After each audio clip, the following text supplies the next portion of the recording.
So 2.5 years ago, we made an important decision at JWB. We felt like there was a limited time where we could do something really great for our community here in Jacksonville to help raise median incomes. We could do something really great for our clients like you who own properties, call it within a 10 or a 15-minute radius of downtown Jacksonville. And we thought that we could do something really great for JWB over the long haul. And so we decided to make some key strategic investments in downtown Jacksonville. And we went big. So made a couple investments. Yeah, we went pretty big. We've acquired about 20 blocks in downtown Jacksonville. Blocks, bro. Yeah. Yeah. It's been a multiple year endeavor and a learning experience. And now is the most fun part of it because these projects, a lot of these projects are tens of millions of dollars of construction that we have done for the first time, right? We typically build houses that cost a couple $100,000 to do. These have been projects that have been $10 million, $20 million buildings that have been vacant for 30 years. So there's, of course, a learning process through that. Now those projects are completed. A number of them are completed. This past Saturday, we actually opened one up for my business partner, Alex. He just turned 40 years old actually yesterday.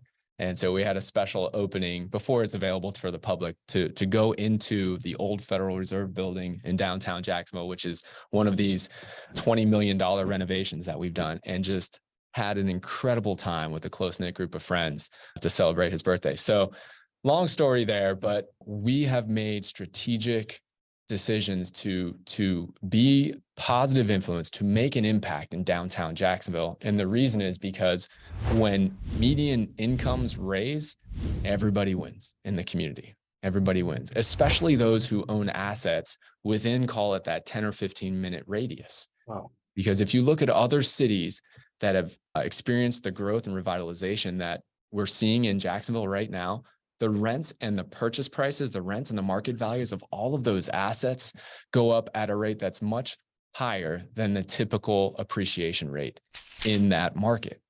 And so that's how you're going to benefit from that. And all of our clients that are benefiting from that. It's being able to, I think, make the best risk-adjusted investment in a growing downtown. And that's not buying these $20 million buildings and renovations like JWB is doing. That's a different risk profile, which we're happy to take on.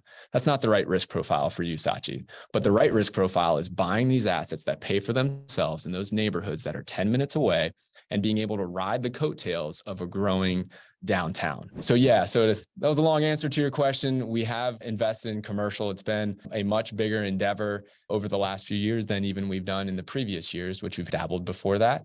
And I'm really excited about the impact on our community, and I'm really excited about the impact on your investments.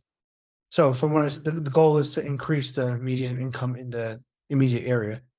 Yeah, absolutely. When you start to see the development that's going on in downtown Jacksonville, you want to create this kind of flywheel effect. So right now, and again, you look at other successful downtowns, this isn't us coming up with this. We're following the model that's worked in other downtowns like Austin and Nashville and Denver. In the beginning, there's less people living downtown and rents downtown are artificially low, and there's not enough amenities downtown. That's kind of pre-growth. And that's where we were for Jacksonville.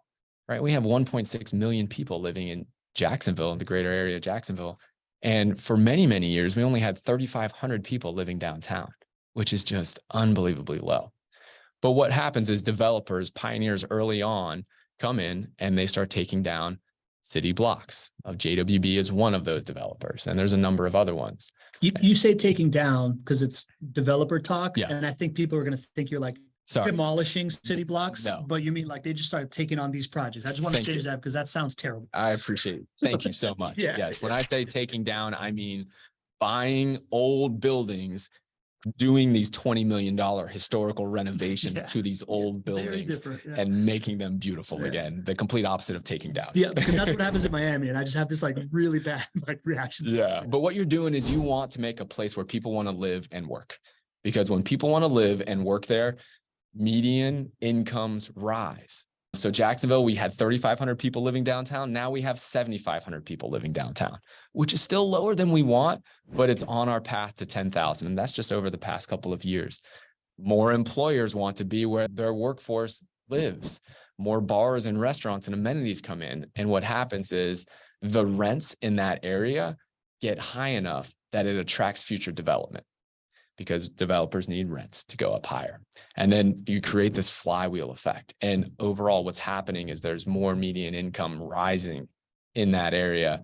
And then on the outskirts of downtown, in those neighborhoods that you own properties and I own properties and all of you have the opportunity to own properties, that's where you start to see above average rent and price growth. Sounds good.